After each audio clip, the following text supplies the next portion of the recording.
को channel subscribe कर लेंगे, चैनल सब्सक्राइब करेंगे, उसके बाद प्लेलिस्ट चेक कर लेंगे। शायद थोड़ा सा आपके अंदर की जो आत्माएं मर गई हैं कुछ लोगों की, है ना, जमीर खत्म हो गया है और उन्हें लगता है कि माता पिता जो होते हैं सब बेवकूफ होते हैं, क्योंकि हम 18 साल के जवान है ना, 18 में एडल्ट हो जाते हैं, तो हम यंग हो चुके हैं। आप 18 साल के जवान हो चुके हैं, तो आपकी नजर में आपके माता पिता जो होते हैं वो सब बेवकूफ होते हैं। उन्हें लगता है कि यार तुमने कुछ देखा है कि हमने 18 साल में बहुत कुछ देख लिया।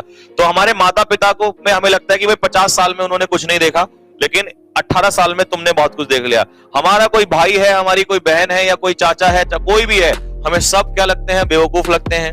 हमें लगता है जो कुछ भी है हमने सब कुछ सीख लिया है, इससे बढ़ के दुनिया में कुछ भी नहीं है। ठीक है, तो ऐसे जिनके जमीर मर चुके हैं, जिन लोगों के, उन लोगों के लिए ये स्टोरी है, जरा सुन लेना। कहानी है, जरा क्या है मैं बताता हूं। स्पेशली उन्हीं लोगों के लिए है ये। पानी पी लूं थोड़ा सा, क्योंकि ज्यादा बोलने में सही रहेगा। हाँ, मॉक टेस्ट है। आयुष अवस्थी बेटा, मॉक टेस्ट है। रॉबिन सर के बाद मॉक टेस्ट होगा।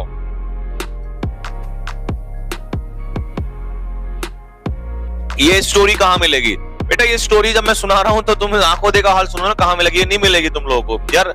मैं जो चीजें पढ़ रहा होता हूं बहुत यूनिक पढ़ रहा होता हूं, बहुत, ठीक है, तो वो तुम्हें शेयर तो कर रहा हूं। सुनो, स्टोरी सुन लो बस, अब बात नहीं करना, पहले मेरी बात सुन लो।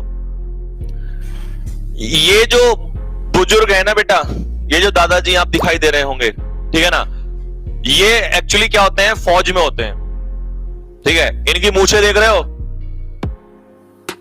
और कुछ इंसान जो होते हैं आपके दादाजी वगैरह जो होते हैं, आप कई बार कहते हो कि जब मैं पैसा कमाऊंगा ना, मैं आपको ये दूंगा वो दूंगा। वो कहते हैं कि हमें तेरा पैसा नहीं चाहिए। उनका एक ही वर्ड आता है, वो कहते हैं तू बस अपना नाम रोशन कर ले, अपनी जिंदगी संभाल ले।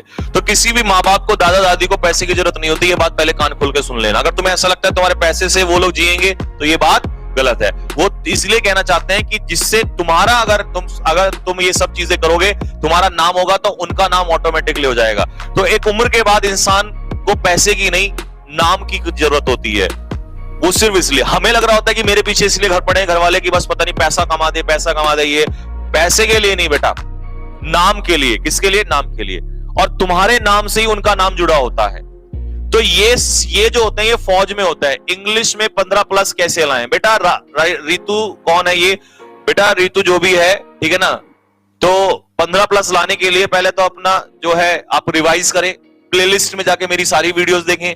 रिवीजन इज द अल्टीमेट की, ओनली की, केवल एक ही की है रिवीजन। मेरी क्लास से बाहर कुछ नहीं आएगा। 15+ तो छोड़ो, 20 आएंगे बस। अब कमेंट रिपीट मत करना, रिवाइज करो। रिवाइज बुक कब मिलेगी? 10 तारीख के बाद बुक मिलना स्टार्ट हो जाएगी। तो भाई ये फौज से क्या होता है, ये रिटायर होके आते हैं। फौज से इनका क्या होता है? रिटायरमेंट होता है। जब इनका फौज से रिटायरमेंट होता है तो इनका सपना होता है, मतलब ये फौज में ही होते हैं पहले उस समय पर, ठीक है ना। तो फौज में ये रिटायर होकर, मतलब फौज में ही होते हैं, तो इनका सपना होता है कि मेरे जो आगे बेटा होगा, वो मेरा बेटा भी किसमें हो? फौज में ही हो, ठीक है ना, सेना के लिए ही समर्पित हो।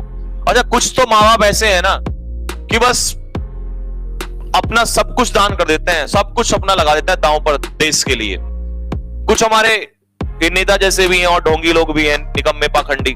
कभी देखा है किसी नेता का बेटा? रियरली 1% मिलेगा किसी नेता का बच्चा आपको फौज में जाता हुआ। क्यों भाई, ऐसा क्या है? लेकिन किसान, ये किसान ही है जिसका दिल भाई बहुत बड़ा होता है। ये शेर का जिगरा लेके पैदा होता है, शेर का जिगर रखता है बेटा। तो इनका सपना होता है कि इनका जो बेटा है वो किसमें जाए? फौज में जाए। अब जब ये उस समय फौज में ही होते हैं, तो इनके जो बेटे हैं वो आपको दिखाई दे रहे होंगे, इधर दिखाई दे रहा है। इनके बेटे ये होते हैं, ये रिकमेंड हो जाते हैं और लेफ्टिनेंट बनते हैं। इनकी पीओपी हो रही होती है, इंडियन मिलिट्री एकेडमी में पीओपी हो रही होती है, ठीक है ना।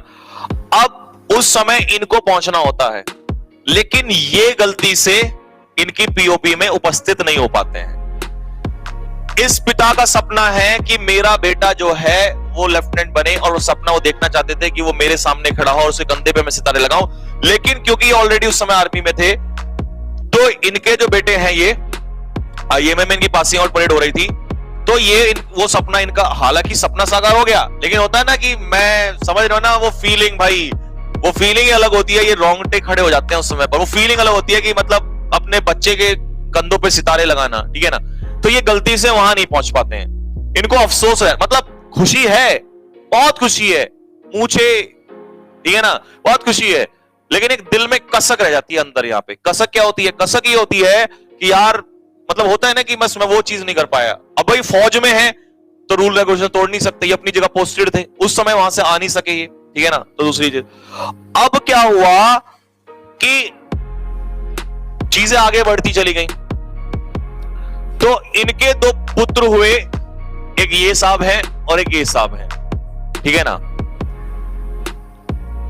ये दोनों ही बचपन से बहुत निकम्मे, बहुत ज्यादा निकम्मे। दादाजी के अंदर ये बात कहीं ना कहीं खनक रही थी कि सपना तो पूरा हुआ लेकिन थोड़ा सा अधूरा हुआ। मतलब होती ना बात कि बस वो चाहिए था उनको, कि वो कंधों पे सितारे, वो चाहिए थे उनको। तो दादाजी ने अब अपनी, समझ रहे ना, एक सिपाही कभी भी हार नहीं मानता है, दादाजी ने अपनी नजर जो है वो इन नालायकों के ऊपर रख दी। अब ये भी फौज में हैं, लेकिन उन्होंने कहा नहीं, ये भी मेरे दोनों जो बच्चे हैं, मेरे पोते हैं, ये भी फौज में जाएंगे। लेकिन ये निकम्मे इतने थे कि इनका पढ़ने लिखने में कोई इंटरेस्ट नहीं। गली का ऐसा कोई कुत्ता नहीं था जिनको ये पीटते नहीं थे, गली का ऐसा कोई लड़के में, मोहल्ले में कोई ऐसा लड़का नहीं था जिसके साथ झगड़ा नहीं होता था। अब ये गांव में थे, ठीक है ना, उस गांव में खूब झगड़ा, लड़ाई झगड़े होते थे। तो इनको टेंशन होने लगी कि मेरा जो सपना है वो तो पूरा नहीं होगा, ये तो पढ़ते ही नहीं है या भी से ऐसे हैं बचपन से ही, तो आगे क्या होगा। अब ये टेंशन में आने लगे। देख रहे हो, फैमिली में पैसे की कोई कमी नहीं है, नाम की कोई कमी नहीं है, सब कुछ है, लेकिन ये फिर भी, ये होती है असली चीजें, पैसा ये नहीं चाहिए इनको। तो इनका सपना था वो ड्रीम पूरा करना। तो अब ये टेंशन में इसलिए आ गए क्योंकि पिता टेंशन में है। भाई एक पिता अपने, समझ रहे हो ना, एक बेटा, ये भी तो एक बेटे ही है ना।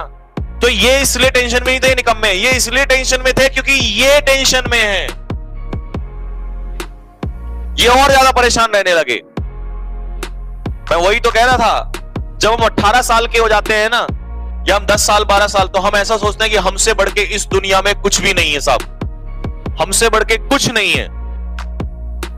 और ये जो है, ये मतलब इनकी हरकत, उसमें लिखी थी सारी चीजें कि इनकी ऐसी ऐसी हरकतें थी, गालियां देना, उल्टा सीधा बोलना। अब भाई ये जो है, इनकी खास बात बताऊं, ये इनकी खूब पिटाई करते थे, खूब पिटाई करते, लेकिन इन्हें ऐसा लगने लगा कि भाई इनके पिटाई का भी असर नहीं हो रहा है, ये बेचारे बहुत परेशान हो गए। और पिता भी पिटाई करते, लेकिन कर क्या पाते, कुछ हो नहीं रहा था। तो ये उस कोलू के बैल की तरह हो गए ये दोनों लड़के, कि बस चलते जा रहे हैं, उन्हें कुछ नहीं पता। यार दोस्तों में ऐसे इन सब चीजों में, अय्याशी में लीन हो गए बिल्कुल। इनको कोई दिक्कत नहीं थी, इनको ये था कुछ ना कुछ तो कर लेंगे, जिंदगी संवार लेंगे, अपनी जो होगा देखा जाएगा, मैं तो हुई। इनके जो इस दिल में वो तूफान जो उठ रहा था, वो बार बार उठता और वो शांत हो जाता। लेकिन साथियों, कहते हैं कि एक फौजी दीवाना होता है, पागल होता है, और उसी दीवानगी में वो जी रहा होता है। उस फौजी को लाखों करोड़ों रुपए नहीं चाहिए होते हैं। तो ये बहुत परेशान हो गए। और समय बीतता गया, समय बीतता गया, समय बीतता चला गया।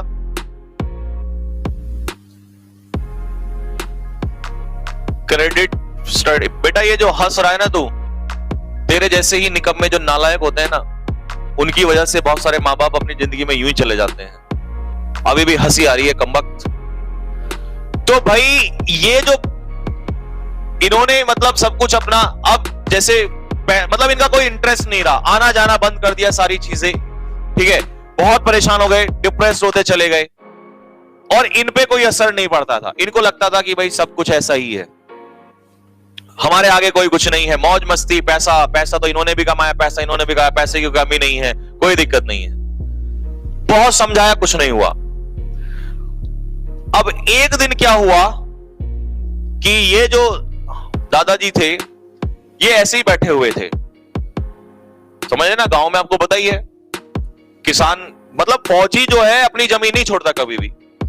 तो ये वापस वहीं गांव में वो बैठे हुए थे और अपने क्या कहते हैं, गाय भैंस जो होती हैं, जो जानवर होते हैं, के पास बैठे हुए थे ऐसे ही, और इनकी आंखों से आंसू टपक रहे थे, एक वो इंसान जिसका बेटा एक बड़ा अफसर हो, उसकी आंखों से आंसू टपक रहे थे। तो उनके पास में ही इनकी वाइफ यानी कि इन लोगों की दादाजी और इनकी माताजी वो वहीं पर खड़ी हुई थी और उनको देखकर उनके आंसू निकल रहे थे। तो भाई दर्द तो समझ में आ जाता है। और ये जो दोनों निकम्मे हैं ये कहीं से घूमते घूमते आ रहे थे और जैसे इन्होंने सामने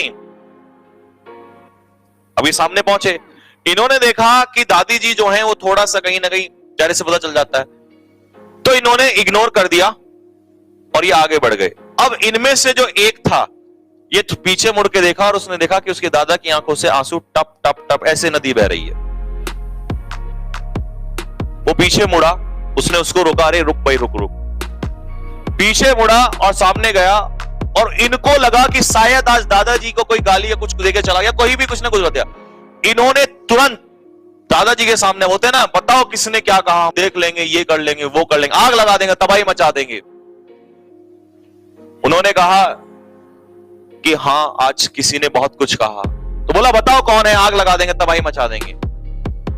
तो इन्होंने कहा आज मेरे दिल ने मुझे बहुत गालियां दी और मुझे फाइनली मैं हार गया हूं कि मैं और मेरा बेटा जो है तुम्हें समझा समझा के पागल हो गए हैं। और फिर इन्होंने ये बात बताई कि मेरा एक सपना था, क्योंकि इन्होंने बोला कि भाई इन्होंने बोला कि सर आपके दादाजी आपने हमें पहले क्यों नहीं बताया कि बेटा आपको ऐसा लगता है सबको कि मैं पैसे के लिए कि कमाई के लिए कर रहा हूं कि तुम कमाओगे तो और हम अमीर हो जाएंगे। नहीं, मेरा ये सपना था, मेरा ड्रीम था। जैसे इन्होंने ये बात सुनी इनके दिमाग पे चोट लग गई। पिता तो छोड़ो, उस पिता के भी पिता की आंखों में आंसू, और किस वजह से, सिर्फ हमारी वजह से। उनको दिमाग में वो चीजें टकरा गई, चोट लग गई भाई। तो साहब बात क्या थी? अब दो ही बातें थी कि या तो तुम हमारे लिए कुछ नहीं हो, अगर तुम कुछ नहीं हो तो साहब इसका मतलब डायरेक्टली प्रोपोर्शनल आप भी कुछ नहीं है। लेकिन नहीं साथियों, ऐसा नहीं हुआ। इन लोगों ने, इनके दिमाग पे ऐसी चोट लगी, ऐसा असर पड़ा कि उसी दिन उन्होंने कसम खा ली और उसी दिन दादाजी के हाथ में दोनों ने सर कि या तो अब तुम्हारे बेटे फौजी ही बनेंगे या वापस घर नहीं लौटेंगे। और ये निकल गए साथियों वहां से। ये वो पत्थर थे जो कभी पिघलाए नहीं जा सकते थे, लेकिन वो पत्थर पिघल गए। और साथियों एक साल के अंदर अंदर ये लोग सेलेक्ट हो गए थे। और ये उस दिन की फोटो है, ये साथियों उस दिन की फोटो है जिस दिन ये दोनों शेर जो हैं वो सामने खड़े हुए थे। और आप एक बात नोटिस कर रहे हो, जो पिता है वो इनके बीच में नहीं है, वो साइड में है। वो बब्बर शेर जो है वो अपने दो शेरों के साथ खड़ा हुआ है।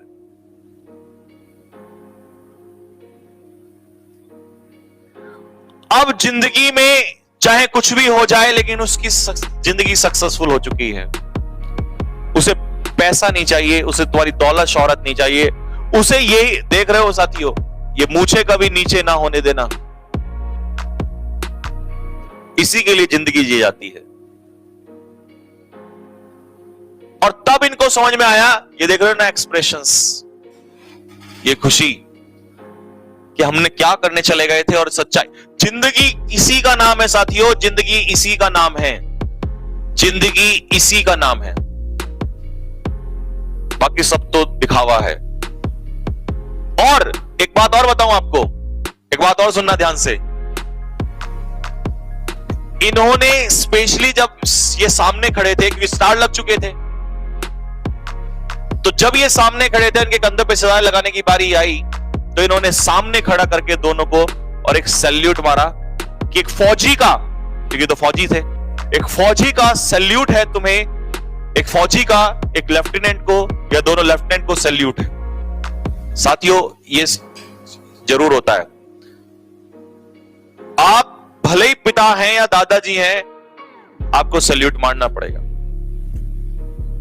तो ये तो ऑलरेडी थे, इनको तो ठीक है भाई, ये तो ऑलरेडी थे वहां पर, ये नहीं थे। इन्होंने कहा मैं सैल्यूट जरूर मारूं। इन्होंने कहा नहीं, ऐसा बड़ा अपराध मत करो, लेकिन नहीं, वो खुशी बर्दाश्त नहीं हो रही थी। तो ये जिंदगी में अरबपति बन जाते कोई फर्क नहीं पड़ता, लेकिन साथियों जो ये खुशी इन्होंने दी ना, वो खुशी बहुत अनमोल है, उसको वो दैट इज प्राइसलेस। अगर थोड़ा बहुत भी दिमाग पे असर पड़ा हो ना, तो बस ये पिक्चर निकालना, जरा ये पिक्चर निकाल लेना, पीडीएफ से निकाल लेना। पीडीएफ का नाम है cadet defence academy, Telegram channel का नाम है, वहां से निकाल